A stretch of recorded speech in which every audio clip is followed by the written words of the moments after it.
Boa tarde, pessoal. Vou deixar aqui com vocês um vídeo apresentando os conceitos básicos de genética. Isso porque eu sei que vocês estão passando aperto com a genética e que as coisas ainda podem piorar. Então, eu vou resolver deixar inicialmente uma aula de conceitos básicos, que eu acho que muita gente agarra nesses conceitos, para que a gente não deixe problema para trás e todo mundo consiga entender a genética. Não se preocupem, pode parecer fácil agora no início, mas aos poucos, nesse período que a gente está de quarentena, eu vou chegar na matéria de vocês, tá? Mas como a gente tem essa oportunidade de fazer essa revisão, eu tô deixando para vocês esses conceitos básicos. Então, quem não aprendeu genética ainda, agora é a oportunidade, ok? Primeiro, genética. A definição de genética. A genética é o estudo dos genes e da sua transmissão para as gerações futuras. Ou seja, a genética ela é o estudo dos genes que vão condicionar as características das gerações futuras. Tá? A genética é dividida em duas partes. A genética clássica, que é a genética desde Mendel, né? A genética das ervilhas, dos cruzamentos, e tem a genética mais moderna, que foi desde o descobrimento da molécula dupla hélice do DNA. Esse descobrimento foi feito em 1953. A partir desse descobrimento, a genética avançou. Então, a gente passou por vários períodos, por exemplo, o mapeamento do genoma humano, né? A descoberta de vários genes importantes para a nossa espécie e assim vai, tá bom? Continuando. Gene. O que é gene? Gene é um termo que se fala bastante, mas será que todo mundo consegue definir o que é gene? De acordo com a genética moderna, o gene é um pedaço de DNA que vai codificar uma proteína. A gente sabe que a função do DNA, na prática, dentro da célula, no fim das contas, é produzir proteína. E cada sequência de DNA, cada pedacinho de DNA, vai condicionar a produção de uma determinada proteína. Então, prestem bem atenção. Se eu pegasse o cromossomo, se eu conseguisse pegar o cromossomo, é nele que está enrolado o nosso DNA, certo? E eu conseguisse puxar esse DNA, esticando a fita do DNA, eu vou conseguir ver os genes que estão contidos naquele DNA, tá? Então, os genes são um segmento, um pedaço de DNA que vai codificar uma determinada proteína, certo? Continuando. Então, revendo essas definições. Essa estrutura aqui, ó, é um cromossomo. Os cromossomos são encontrados no núcleo de uma célula eucarionte. Só que nem sempre no núcleo da célula eucarionte o DNA vai estar na forma de cromossomo. Às vezes ele vai estar na forma de cromatina, porque a cromatina é o DNA desorganizado. E a célula só forma cromossomos quando ela está preparando para fazer divisão celular. Então, você só vai conseguir visualizar o DNA no formato de cromossomo quando a célula estiver se preparando para fazer divisão celular ou então durante a divisão celular, ok? Mas quando a gente vai fazer o mapeamento dos cromossomos de uma pessoa, né, para a gente ver, por exemplo, que a pessoa tem síndrome de Down ou outras síndromes cromossômicas, é isso aqui que a gente olha quais cromossomos aquela pessoa tem, quais que ela não tem, tá? Então, cromossomos são pacotes de DNA, aqui tudo é DNA, tá? Organizados dentro do núcleo da célula. Novamente, se eu conseguisse pegar esse cromossomo e puxar o segmento de DNA, né, eu conseguiria desenrolar esse DNA e conseguiria, hipoteticamente, visualizar a molécula dupla hélice de DNA, que é essa aqui, certo? Um pedacinho, relembrando, um pedaço de DNA que codifica uma determinada proteína vai ser chamado de gene. Agora, diferenciando dois termos muito importantes na genética, que são genótipo e fenótipo, tá? O genótipo, que a gente está vendo vários tipos de genótipo, ele é o quê? Ele é o par de alelos responsável por codificar uma determinada característica. Então, por exemplo, essa cor roxa aqui, ó, ela é condicionada pelo genótipo azão-azão. Então, azão-azão é o genótipo, certo? Quando ela é branca, olha só, ela é condicionada pelo genótipo azinho-azinho. Então, azinho-azinho é o genótipo. E, novamente, ela pode ser roxa se ela tiver o genótipo azão-azinho, certo? Então, o genótipo é o par de alelos que vai definir uma determinada característica, certo? Quando você pegar o braço do cromossomo, isso aqui, gente, esses risquinhos aqui, ó, são os braços, as cromátides dos cromossomos, porque geralmente a gente vê eles na forma de X, certo? Mas eu posso separar esses bracinhos para eu poder mapear os genes que existem nele, certo? Então, esses dois tracinhos formam um cromossomo, tá? Sendo que, num lado, a gente tem um dos alelos do par e do outro a gente tem o outro alelo do par. Então, aqui eu tenho um azão, aqui eu tenho outro azão, então, no final, eu tenho o genótipo azão-azão, tá? Aqui a gente tem um braço do cromossomo, o outro braço do cromossomo. De um lado, eu tenho o gene ou alelo dominante, no outro eu tenho o azinho recessivo, e no final eu tenho o genótipo azão-azinho, certo? Então, nós entendemos o que é genótipo, vamos entender o que é o fenótipo. O fenótipo é a característica em si. Então, por exemplo, no exemplo anterior, o genótipo era azão-azão. Qual era o fenótipo? A cor roxa. O genótipo era azinho-azinho. Qual era o fenótipo? Branco. Ou seja, o fenótipo é a característica que é determinada pelo genótipo. Porém, não só o genótipo determina uma determinada característica, tá? O fenótipo, ele também é influenciado pelas alterações ambientais. Por exemplo, a pessoa tem um genótipo para produzir uma determinada quantidade de melanina na sua pele, mas ela toma bastante sol, ou seja, ela sofre alteração ambiental, e então o fenótipo final dela é alterado. Ela pode uma característica mais escura do que aquela que era esperada somente pelo genótipo. Então, o fenótipo é determinado pelo genótipo mais o ambiente, ok? Outro conceito importante é o conceito de cromossomos homólogos.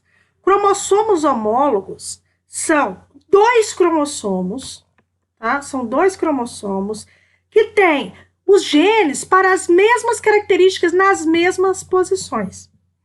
Um homólogo vai vir do pai e o outro homólogo vai vir da mãe. Vamos dar um exemplo aqui. O pai tem um cabelo liso e a mãe tem um cabelo cacheado. É claro que esse exemplo é só uma simplificação, certo? Mas imagina que o pai tenha cabelo liso e a mãe tenha cabelo crespo. Você vai receber, então, né, um homólogo que está no seu pai e um homólogo que está na sua mãe. Só que aí você tem que analisar o quê? Qual é o genótipo do pai? Pode ser que o pai seja azão-azão, a mãe seja azinho-azinho. Então, dependendo dos homólogos que estão nos pais, é que você vai receber os seus cromossomos homólogos. Então, em um par de homólogos que você tem, em um par de homólogos, um veio do pai e o outro veio da sua mãe. Vamos ilustrando aqui para a gente entender melhor. Né? A gente tem aqui um óvulo, né? O óvulo feminino que vai ser fecundado, e aqui a gente tem o espermatozoide. O óvulo e o espermatozoide, eles são gametas. E gametas são haploides. Olha só, N. N significa que são haploides, ou seja, eles não têm cromossomos aos pares. Olha só que interessante, né? Quando o indivíduo é N, os cromossomos dele não estão aos pares, tá? Eles estão sozinhos, por questões óbvias, porque se eu juntar esses dois, ele tem que dar o número exato, né? Se eu tivesse aqui sempre uma dupla de cromossomos, aqui sempre uma dupla de cromossomos, no final eu teria o número de cromossomos em dobro daquela espécie, certo? Então, exemplo, para a espécie humana, que tem 46 cromossomos, um adulto normal, 46 cromossomos. O gameta dele, na verdade, vai ter que ter 23 cromossomos. 23 cromossomos no óvulo e 23 cromossomos no espermatozoide. Para que, na hora que se junte na fecundação, no final você tenha um zigoto com 46 cromossomos. A gente vai ver depois, ao longo dos nossos estudos, que pode haver erros e, portanto, a gente vai estudar as síndromes que são causadas por alterações numéricas de cromossomo. Percebam que aqui, olha, para cada cromossomo que eu tenho um correspondente no espermatozoide. E depois eles vão se juntar e formar um par de homólogos aqui no zigoto. A mesma coisa aqui, eu tenho um verdinho aqui no óvulo, um verdinho no espermatozoide. Quando eles forem para o zigoto, eles vão parear, formar uma dupla de cromossomos homólogos, tá? Para gerar um zigoto, que é um zigoto diploide. Ou seja, ele apresenta os cromossomos duplicados, cromossomos aos pares. Para ilustrar o fato de que os genes que estão nos cromossomos homólogos são equivalentes, olha só, aqui eu tenho um braço de um cromossomo, aqui eu tenho outro cromossomo. Esses dois cromossomos são cromossomos homólogos, certo? Nesse lugarzinho aqui desse cromossomo, tem um gene do tamanho do pé, ou seja, o gene que vai determinar o tamanho do pé da pessoa. Se eu pegar o homólogo do cromossomo no mesmo lugar, eu vou ter o gene que codifica a mesma característica. Mas pode ser que desse lado você tenha recebido o tamanho do pé do seu pai, que calça 40, e desse lado você tenha recebido o tamanho do pé da sua mãe, que calça, por exemplo, 35. Então, no mesmo loco, a gente chama de loco, esse lugarzinho aqui, a gente tem os genes que condicionam a mesma característica. Porém, uma das características vai ser determinada pelo pai e a outra característica vai ser determinada pela mãe. Mesma coisa, um outro exemplo, a cor de cabelo. No seu cromossomo homólogo, você vai ter no mesmo loco a determinação, o gene que vai determinar a cor do cabelo. Só que de um lado você vai receber da sua mãe e de outro lado você vai ter recebido do seu pai.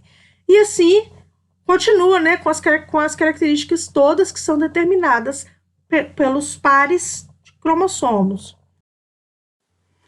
Agora, gente, o interessante é que esses genes que eu mostrei para vocês, que estão nos cromossomos homólogos, eles são representados por letrinhas quando a gente está estudando a genética.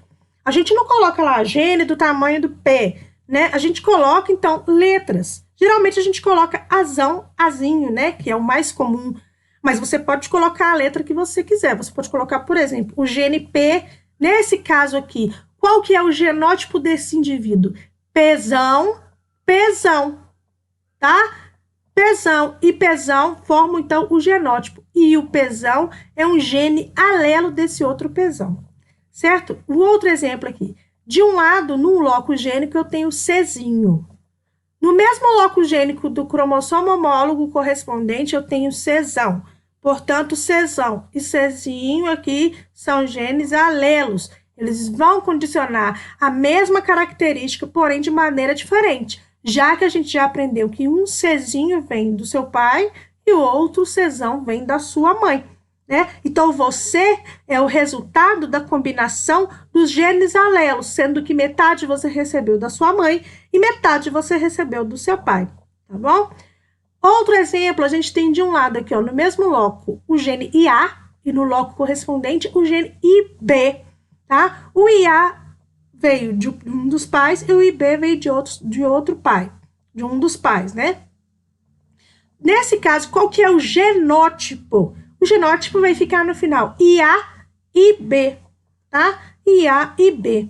IA é um gene alelo do gene IB, ok?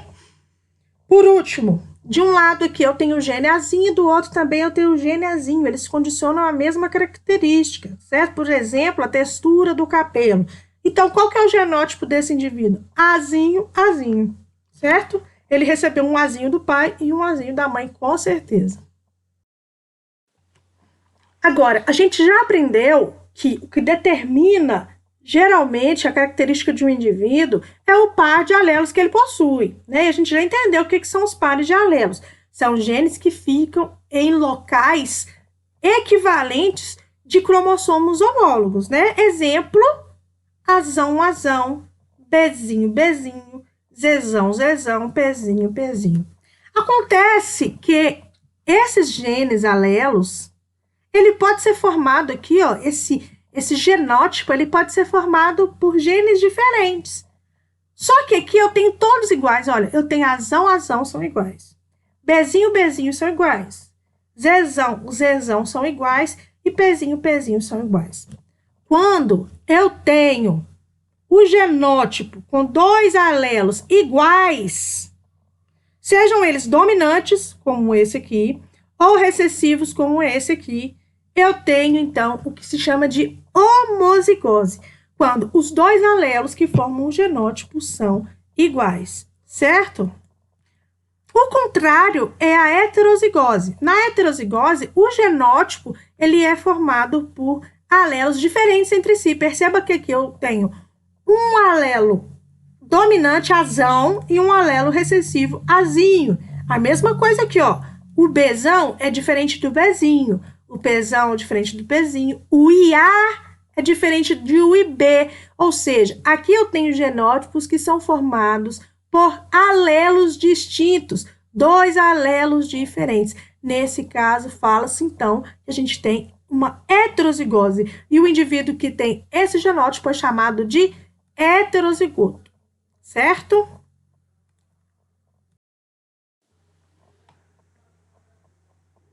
Pessoal, com essa aula eu vou dar uma parada aqui, porque eu vou deixar para vocês umas atividades de base, eu vou pedir que vocês façam essas atividades, porque depois a gente não vai poder dizer que a gente não aprendeu a genética, tá? Esses conceitos iniciais a gente tem que aprender, tem que parar, fixar o conteúdo e depois a gente vai continuar, ok? Não se preocupe que a gente vai chegar no nível das provas da escola.